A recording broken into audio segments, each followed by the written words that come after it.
시청자 여러분 안녕하십니까? 복지TV 전남 방송에서는 복지 현안에 대한 입장과 복지 정책 비전을 알아보는 대담을 진행합니다. 오늘은 순천시의 살림을 책임지시고 소통의 행정을 펼치고 계시는 허석 순천시장과 함께 이야기 나눠보도록 하겠습니다. 시장님 안녕하세요. 네, 안녕하세요. 네, 만나서 반갑습니다. 네, 반갑습니다. 요즘 뭐 바쁘시죠? 정말 연말연시 정말 바빴습니다. 네. 바쁘신데 시간 내주셔서 감사드립니다. 네, 감사합니다. 시작에 앞서 먼저 순천 시민과 복지TV 시청자 여러분께 인사 말씀 부탁드립니다. 네, 복지TV 시청자 여러분 그리고 29만 순천 시민 여러분 반갑습니다. 2022년 새해가 밝았습니다. 지난 한 해 코로나19로 온 국민이 고통을 받았습니다. 특히 소상공인 여러분 힘내시기 바랍니다.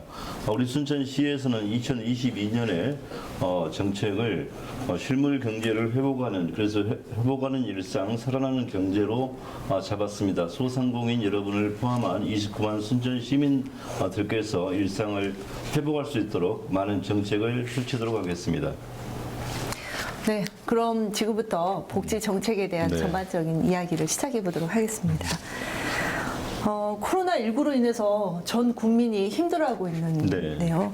이 코로나19 감염병이 장기화되면서 빈부 격차도 심화되고 있습니다. 현재 상황이 어떤가요?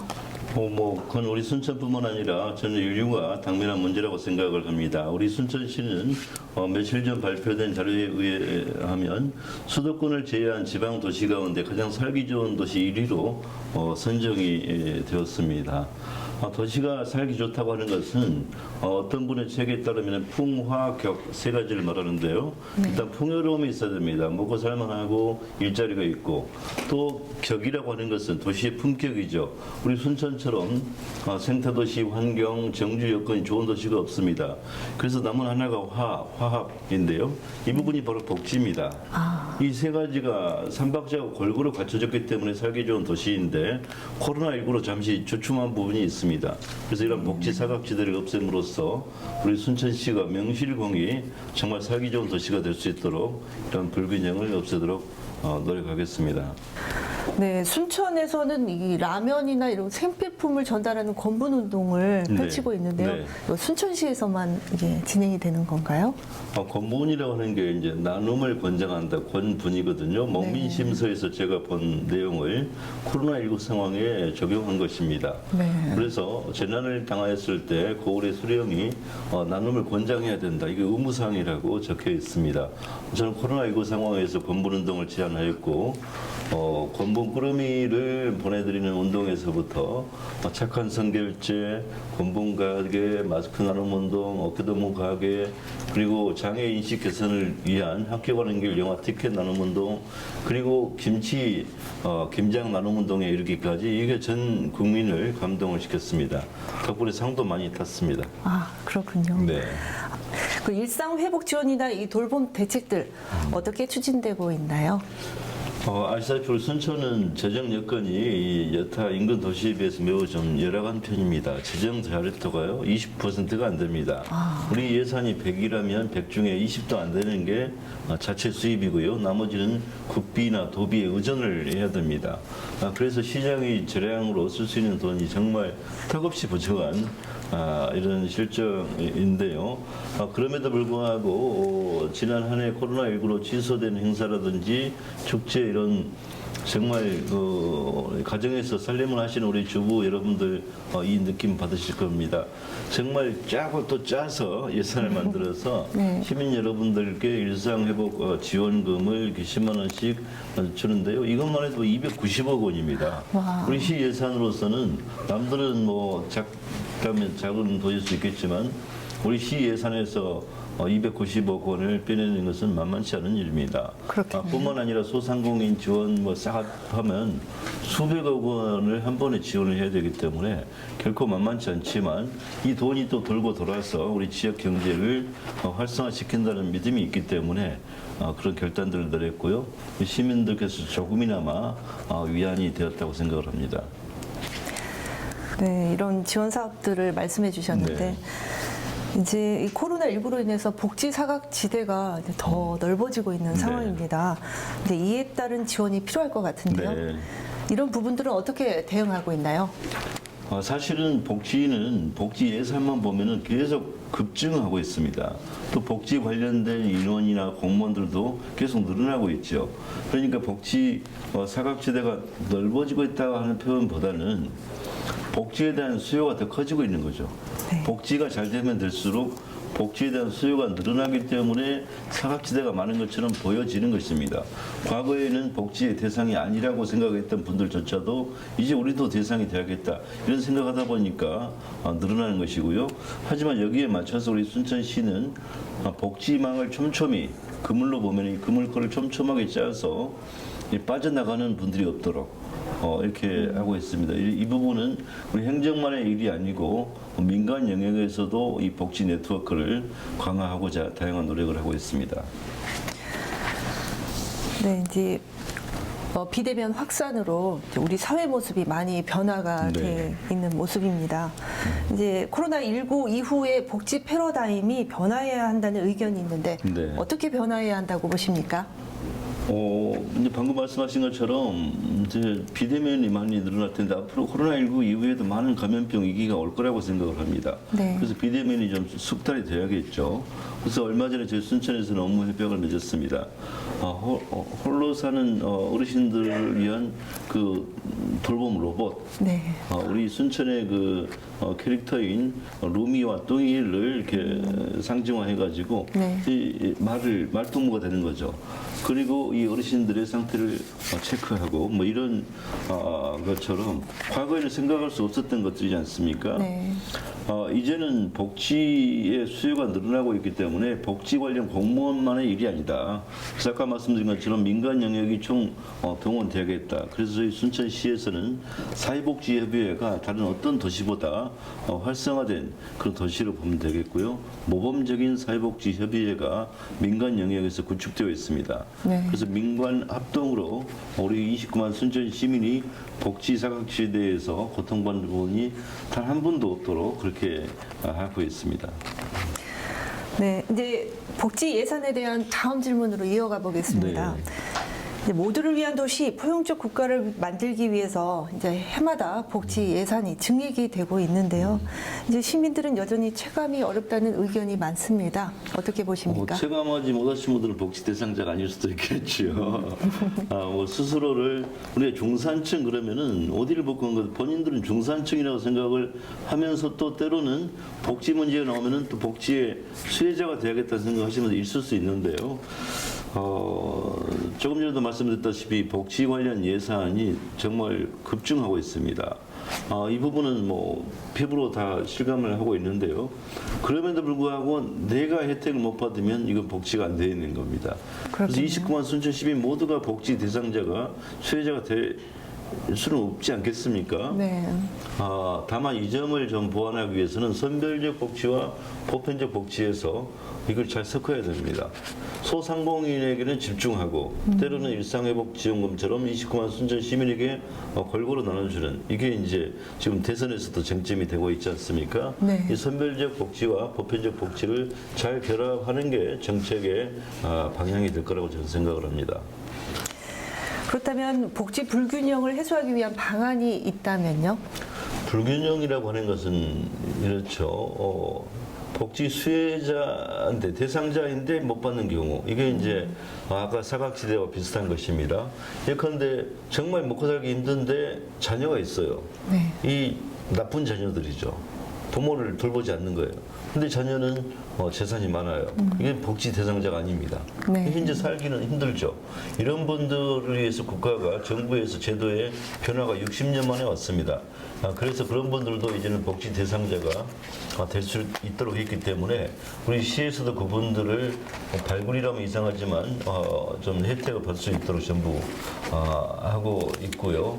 또 역으로 보면 안 받아야 될 사람들이 받는 경우 이것도 불균형이 있죠. 예를 들면 교통사고로 본다면은 뭐 가짜 환자 나이롱 환자라고 일편 그러죠. 네. 이런 분들이 막 가서 그 입원해 있기 때문에 보험이 문제가 되는 것처럼 네. 받아야 될 사람들이 받게 하고 받지 않을 사람들은 못 받게 하는 것. 이게 바로 복지의 불균형을 해소하는 것이고 복지의 어떤 정의가 바로 세워지는 것입니다. 이 점은 우리 시뿐만 아니라 정부에서도 함께 노력을 하고 있습니다. 사회복지 종사자 관련한 질문인데요. 사회복지 종사자들의 처우 및 지위 향상을 위한 법률이 시행된 지 10년이 지났습니다. 이제 이런 사회복지사들이 처해 있는 문제들이 많은 것 같은데요. 순천시에서는 이 처우 개선을 위한 어떤 노력이 있었을까요? 저는 이제 사회복지사들과의 그 소통의 자리에서 늘 강조하는 게 있습니다. 사회복지사들의 복지가 중요하다. 네. 또 사회복지사들 이전에 사회복지 관련 공무원들의 복지가 중요하다. 공무원들이 예를 들면은 보수가 형편이 없거나 대우가 좀 좋지 않다면 네. 복지 관련 행정 서비스가 흔쾌해질 수 없는 것이죠. 네. 얼굴이 항상 어둡고 내가 왜 이러고 있지 이런 생각, 또 여차하면 자리를 옮기려는 생각. 네. 마찬가지입니다. 사회복지사들의 대우가 사회적으로 형편이 없습니다. 제가 보기에. 그렇다면 이분들은 끊임없이 이직을 생각하겠죠. 그렇겠네요. 그러면은 복지 혜택을 받아야 될 분들에 대한 이런 사회복지망이 느슨해질 수밖에 없습니다. 네. 끊임없이 새로운 분들이 오겠죠. 그래서 저는 사회복지사들의 복지, 또 우리 관계 공무원들의 복지가 중요하다. 우리 순천시는 제가 취임한 이후 우리 복지 관련 공무원들 자리가 엄청 늘었습니다. 사무관도 늘어나고 팀장도 늘어나고 일단 기분이 좋잖아요. 기분 좋으면은 사회복지 관련 시설에 대한 복지 행정이 굉장히 더 신명나게 이루어질 것이고 또 우리 복지 공무원들이 잘해주면 사회복지사들이 더 신명나게 할 것이고 이런 부분입니다. 그래서 물론 이제 경제적 혜택도 필요하겠죠. 그래서 어떤 교육을 하는 데 있어서 지원이라든지 아까 사회복지협의회에 대한 지원이라든지 사회복지협의회 민간 네트워크만 보더라도 재작년에 2천만 원, 재작년에 2천만 원, 네. 재작년에 6천만 원, 작년에 4억 3천만 원으로 예산이 와. 이것만 봐도 어마어마하게 늘어난 것이죠. 네. 이것은 이 사회복지사들이 뭔가 좀 일할 맛 나는 이런 순천시를 만드는 것입니다. 그래서 앞으로도 사회복지사들의 복지를 위해서 우리 시에서는 정책을 계속 펼칠 생각입니다. 이런 사회복지사들의 처우 개선을 위해 많은 노력을 해오셨는데 또 어떻게 현실은 많이 나아졌나요? 네, 한계가 있습니다. 예컨대 이게 이제 좀 적절할지 모르겠지만 어린이집이 전국에 엄청 많이 있죠. 네. 어린이집에서 일하는 선생님들의 처우가 저는 최저임금 수준이라고 봅니다. 그러니까 끊임없이 이탈을 생각하는 거죠. 네. 이 직업을 천직으로 생각하지 않아요. 그러니까 거기서 아이들을 돌보면서도 신명이 안 나죠. 가끔 보면은 정말 불미스러운 일들이 보도가 되는 것도 정말 이게 꿈의 직장이라면 저는 그런 일이 발생할 확률이 매우 줄어들 것이다 라고 생각을 합니다. 네. 무슨 말씀을 드리고자 하냐면은 사회적인 그 합의가 있는 것 같아요. 어린이집 선생님들의 급여에 대한 사회적 합의, 사회복지사들의 사회적 합의가 있다 보니까 한쪽에서 월 급여가 200만 원인데 갑자기 300만 원을 올려주게 되면은 그 동종업계에서 이게 안 되는 거죠. 그렇겠네요. 담합이라고까지는 볼 수 없겠지만 뭔가 협정 가격이 있는 거예요. 그러니까 쉽게 못 올라가죠. 저희 이 부분에 대해서는 국가에서도 한번 고민했다. 정부 재원을 한 번에 확 투입해서 일시에 급여를 쫙 전체 올려준다든지 그런 여건을 만들어 놔야만 사회복지사들의 복지가 되는데 우리 순천에서 팍 하면은 인근에 있는 도시의 사회복지 시설에 있는 분들은 어떻게 감당을 하겠습니까? 이런 점들이 한계 상황은 있다 이렇게 말씀을 드립니다. 네, 우리 사회의 실업 문제 비단 청년들만 문제가 있는 건 아니죠. 이제 고령화가 가속화되면서 이제 어르신들 또한 사회적 참여가 어려운데 이 노인 일자리 사업을 실시한 결과 이 반응 성과는 어땠나요? 일자리 창출은 말씀하신 것처럼 청년 일자리, 여성 일자리, 노인 일자리 크게 세 가지 분야에서 노력을 하고 있는데요. 노인 일자리는 조금 특성이 다를 수 있습니다. 노인들의 그 건강 상태에 맞는 네. 어르신들 맞춤형 일자리가 되어야 되지 않겠습니까? 네. 제가 선거 때 경로당을 도는데 어떤 어머니께서 저에게 이렇게 말씀하셨어요. 시장 되면은 돈 좀 벌게 해줘. 근데 정말 단 1초도 안 돼가지고 뭐 아이디어가 딱 떠오르는 거예요. 그래서 제가 이렇게 이야기했습니다. 전라도 말로 네. 엄니 내가 시장 되면 멸치 똥가게 해줄게 이렇게 이야기했어요. 그런데 그 어머니는 신기하게도 알아먹는 거예요. 어머니들은 멸치 손질을 평생 하셔서 네. 멸치 손질의 달인들이죠. 누구나. 그렇겠네요. 그다음에 이게 아까 말씀드린 것처럼 어르신들이 힘이 없어도 앉아서 할 수 있는 가장 간편한 일거리죠. 네. 그리고 순천에는 멸치가 안 납니다.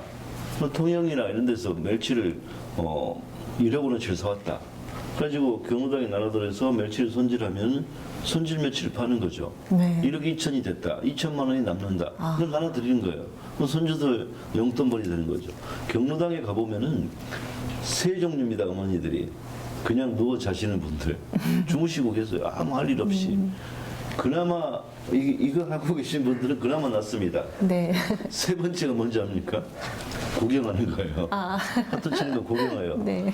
물론 구경하신 분들도 막 머리가 막 돌아가고 하니까 치매 예방이 된답니다. 그래서 무료하게 경로당에서 주무시는 낮에 이런 분들 또 하트 치시는 분들을 뭔가 며칠 손질하면서 네. 용돈벌이 하게 하면 어떨 것인가. 지금 우리 순천에 실현이 되고 있습니다. 멸치가 나지 않는 순천에서 순천 멸치가 가공되어서 손질이 되어서 팔리고 있는 것입니다. 그래서 이 아이디어를 좀 더 확대해서 시골에 가면은 밤이 요즘은 감이 그냥 떨어져서 달렌치로 썩어가고 있습니다. 네. 딸 인력이 없는 거죠. 그러면 시내 도심에 살고 있는 어르신들을 버스로 농촌으로 모시고 가서 그쪽 마을과 협의해가지고 일정 금액을 드리고 밤과 감을 따서 네. 다시 가지고 와서 이 밤을 까고 감을 깎는 이런 정도도 역시나 어르신들은 달인들이죠. 네. 그렇게 가공된 밤과 감을 다시 상품화해서 판매 수익의 대부분을 어르신들에게 돌려드리는 것들. 네. 이러한 복지가 저는 가장 어르신 일자리 창출과 복지에서 좋은 것이다. 그냥 드리는 것은 또 자존감을 좀 떨어뜨릴 수도 있어요. 내가 나이가 들어서 그냥 돈 받는 거나 오히려 미안한 감을 가지는 어르신들이 많은데 내가 멸치를 손질해서 밤을 까서 또 어떤 일을 해서 또 풀을 뽑아서 교통 지도를 해서 뭔가 내가 돈을 정당하게 받는구나. 이런 일자리가 정말 중요한 일자리 창출이다. 우리 순천에서는 그렇게 하고 있습니다. 어떤 경제적이고 이렇게 삶의 활력을 느낄 수 있는 그런 부분들이 건강하고 활기찬 노후 생활을 위해서라도 이 노인 일자리 이런 용돈도 그렇습니다. 벌고 네. 꼭 필요한 것 같습니다. 네. 네, 이제 작년에 복지 정책에 가장 큰 수확이 있었다면요? 모든 분야의 코로나19로 어려운 상황에서 복지의 손길이 미치지 않은 것이 거의 없다고 저는 생각을 합니다. 네. 다만 두드러진 것이 있다면은 저는 시장 선거 나오면서 중학생, 고등학생, 신입생들에게 교복을 무료로 무상으로 지급하겠다라는 공약을 펼친 결과 교육감님하고 이야기해서 그게 전남도 전체로 확산됐습니다. 사실은 선거 때 제 공약이었거든요. 그래서 무상 교복이죠. 그리고 무상 급식이 순천에서 전면 실시가 되고 있습니다. 네. 이게 이제 세 번째가 100원 버스인데요. 네. 중학생, 고등학생, 이제 초등학생은 이미 하고 있었고 중고생까지 100원 버스를 도입함으로써 청소년 복지가 완성이라고 표현은 그렇지만 거의 그 완성 단계에 이르렀다. 그럼 100원이면은 이게 버스를 이용할 수가 그렇죠. 그러니까 이제 있습니까? 아이들이 이제 버스를 타고 어디든지 가는 거죠. 100원만 내면 가기 때문에 그런 점에서 청소년 복지는 어느 정도 좀 두드러진 가시 효과가 있다 이렇게 말씀을 드리고요. 제가 복지 분야 공무원들에게 사무관 자리도 늘리고 팀장 자리 늘리고 한 것은요. 재작년에는 복지 6관왕이었습니다. 네. 그래서 제가 6급을 6차례 늘려줬어요. 와. 그랬더니 지난해 또 4관왕 했다 해서 또 6급 4명 했는데 자리 만들고 나니까 또 5관왕이라고 하나 더 늘어났다는데 그 이미 열차는 떠났죠. 그 6관왕, 4관왕, 5관왕 뭐 이런 부분들을 구체적으로 말씀드리면은 지역사회 보장 계획에서 뭐 우수상을 받았다든지 기초연금 사업에서 우수기관으로 우리 순천시가 선정된 것, 그리고 지역사회 통합 돌봄 서비스에서 우수상, 우리 동네 복지 기동대 활성화 장려상, 노인 일자리 사업 지원에서 우수지자체 선정, 뭐 이런 게 이미 전국적으로 복지 도시 순천 인정을 받고 있는 것입니다. 이렇게 6관왕, 5관왕을 몇 년 동안 한다고 하는 것은 쉽지 않은 일입니다. 전국의 지자체가 기초 지자체가 228개거든요. 쉽지 않은 일을 우리 순천시 복지 공무원들이 해내고 있고요. 또 복지 관련된 민간 네트워크가 정말 헌신적인 노력을 하고 있기 때문에 이룩한 결실이라고 생각을 합니다. 네, 그렇다면 올해 복지 정책에 초점을 두고 있는 부분이 있다면 어떤 부분이 있을까요? 네, 제가 아까 복지 관련 사무관을 계속 늘리고 있다고 했는데요. 네. 올해의 가장 큰 변화는 지난해까지 순천에가 노인 장애인과가 있었습니다. 네. 근데 누가 그러더군요. 장애인 가운데 노인 장애인들을 전담하는 부서입니까? 라고 노인 장애인과를 얘기해요. 그게 아니죠. 노인 복지와 장애인 복지가 하나의 부서에서 이루어지고 있었습니다. 근데 우리가 고령화가 계속 가속화되고 있고 이제 초고령 사회로 접어들고 있지 않습니까? 네. 그럼 노인 복지의 수요가 갈수록 늘어날 것이죠. 그렇죠. 장애인도 마찬가지입니다. 선천적 장애도 있겠지만 교통사고 등으로 후천적 장애인이 계속 늘어나고 있는 이런 조건에서 노인 복지와 장애인 복지는 한 부대에 담을 역량을 넘어선 것입니다. 그래서 이제는 분리해서 이렇게 노인 복지, 장애인 복지를 올해부터 실시하고 있습니다. 그런 만큼 노인 복지와 장애인 복지가 훨씬 더 좀 질 높은 행정 서비스가 이루어질 것이다. 그래서 어르신들과 장애인들이 거는 기대가 매우 크다고 볼 수가 있습니다. 지난 2013년에 개최됐던 순천만 국제정원 박람회 10년 만에 다시 개최됐는데요. 네, 다시 축하드립니다. 네, 고맙습니다. 네. 어떻게 2023 순천만 국제정원 박람회 준비는 잘 되고 있나요? 네, 정말 열심히 하고 있고 이미 조직은 갖춰져 있고 또 경륜 있는 분을 사무총장으로 또 영입을 했고요. 제일 중요한 것은 우리가 정원에 삽니다를 모토로 내세우고 있습니다. 정원에 삽니다를 모토로 내세운 것은 우리 순천시 전역을 정원화하겠다는 것입니다. 2013년 박람회가 끝나고 2015년에 국가정원 1호가 탄생했지 않습니까? 네. 2023년 정원 박람회 두 번째 치르고 나서는 정원도시법을 지금 만들고 있습니다. 제1호 정원도시 순천을 만들고자 법을 지금 추진하고 있거든요. 네. 그리 되리라고 생각하고요. 전국에서 정원도시 갈 사람 손잡아라고 제가 했더니 벌써 수십 개 지자체장이 제 손을 잡았습니다. 와. 조만간 정원도시 지자체 네트워크가 발족이 될 것입니다. 그 선두에 우리 순천시가 있는 것이고요. 두 번째는 이 박람회를 도시 전역으로 확대하다 보니까 공무원들만 가지고 될 수가 없죠. 네. 29만 순천 시민 모두가 박람회의 주체가 되는 것입니다. 그래서 두 번째 부주제어가 나만의 정원입니다. 누구나 한 뼘 손바닥만한 땅만 있어도 정원을 만들려 할 것입니다. 여기도 이렇게 미니 정원을 만드는 것처럼. 아름답습니다. 그래서 제가 이런 표현을 가끔 합니다. 그런 손바닥만한 땅도 없으면 여러분의 마음 속이라도 정원을 가꾸자. 그게 순천 시민이다. 29만 순천 시민 누구나 저마다의 정원을 만드는 그런 것을 꿈꾸고 있고요. 2013년, 2023년에서 끝나는 게 아니고 이제 우리 순천은 10년마다 박람회를 할 것입니다. 네. 박람회는 그 자체가 목적이 아니고요. 박람회를 계기로 해서 도시를 재생하는 것입니다. 그래서 우리 순천시 전체에서 빈틈을 메꾸기 위해 여기는 2033년, 이쪽은 2043년, 앞으로 후손들이 2053년 이렇게 주기적으로 박람회를 함으로써 전 세계에서 가장 각광받는 정원도시 순천이 되도록 저도 노력하겠지만 미래의 후손들까지도 노력을 하게 될 것입니다. 네, 어떤 순천 시민들의 또 적극적인 참여와 함께 또 이렇게 순조롭게 계획되고 추진되길 바랍니다. 네, 이제 더 많은 이야기를 나누고 싶지만 이제 마지막 인사를 나눠야 될 것 같습니다. 끝으로 순천 시민과 복지TV 시청자 여러분께 마지막 인사 말씀 부탁드립니다. 네, 복지TV 시청자 여러분 그리고 29만 순천 시민 여러분, 이민년 새해가 밝았습니다. 저는 순천을 대동세상을 만들고자 합니다. 장애를 가진 사람이 편하다면 비장애인이 더 편한 도시 순천, 하이힐 신은 여성이 편하다면 운동하시는 남성은 더욱 편한 도시 순천을 만들고자 합니다. 그래서 유니버설 디자인을 도시 전체에 확대하고자 정책을 펼치고 있습니다. 순천뿐만 아니라 우리 대한민국 인류 모두가 꿈꾸는 세상일 것이라고 봅니다.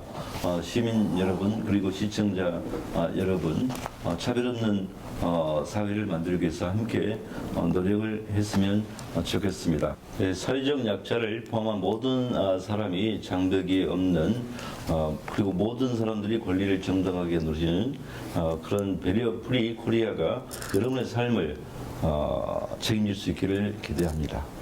감사합니다. 네, 앞으로 살기 좋은 순천을 위해 활약하시는 모습 기대해 보겠습니다. 네. 오늘 말씀 고맙습니다. 네, 감사합니다. 네. 이 시간은 소통 행정으로 시민의 행복을 최우선으로 하는 허석 순천시장과 사회복지에 대한 전반적인 이야기를 나눠봤습니다. 네, 지금까지 시청해주신 여러분 고맙습니다.